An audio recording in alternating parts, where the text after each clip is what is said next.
22 জানুয়ারি থেকে চলছে ত্রয়োদশ জাতীয় সংসদ নির্বাচনের প্রচার। এর অংশ হিসেবে কুষ্টিয়ার শহীদ আবরার ফাহাদ স্টেডিয়ামে জামায়াতে ইসলামীর জনসভা রয়েছে।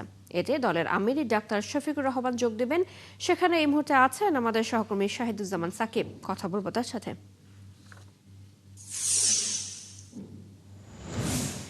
সাকিব, জনসভায় জামায়াতের আমির পৌঁছেছেন কিনা, জামায়াতের নেতাকর্মীদের দলের কাছে প্রত্যাশা কি কি বলছেন তারা, সব মিলে জানাবেন।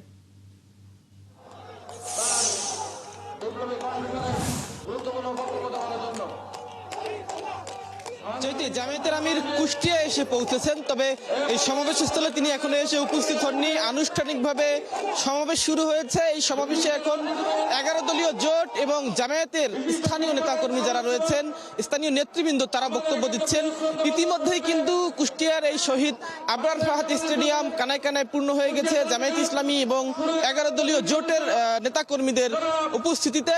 এখানে সব ধরনের মানুষের উপস্থিতি আমরা লক্ষ্য করছি, পাশাপাশি নারীদেরও কিন্তু ব্যাপক উপস্থিতি আমরা লক্ষ্য করছি। তারাও এই সমাবেশে এসে হাজির হয়েছেন।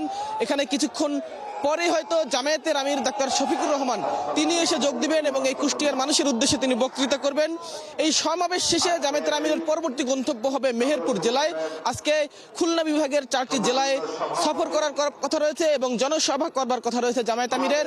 মেহেরপুর থেকে চুয়াডাঙ্গার একটি জনসভায় তিনি অংশ নেবেন। এরপরে ঝিনাইদহে তিনি আরেকটি জনসভায় বক্তৃতা দিয়ে আজকের মতো তার জনসভার কার্যক্রম শেষ হবে।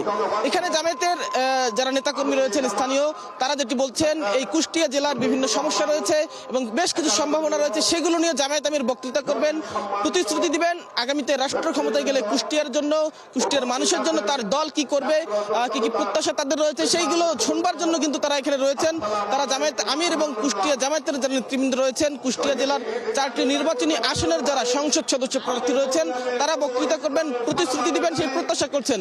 সেই সাথে জামায়াতের যারা নেতাকর্মী তারা প্রত্যাশা করছেন যে আজকে জামায়াত আমিরের এই জনসভার পর তারা আসলে নতুন উদ্দীপনা নিয়ে 12 তারিখ পর্যন্ত আগামী জাতীয় সংসদ নির্বাচনের প্রচার প্রচারণায় তারা অংশ নিতে পারবেন এবং দাঁড়িপাল্লার পক্ষে তারা ভোট চাইতে পারবেন, সেই প্রত্যাশা তাদের রয়েছে। এখন পর্যন্ত স্থানীয় নেতৃবৃন্দ তারা বক্তৃতা করছেন। কিছুক্ষণ পর হয়তো জামায়াতের আমির ডাক্তার শফিকুর রহমান এই মঞ্চে এসে বক্তৃতা দিবেন। চৈতি।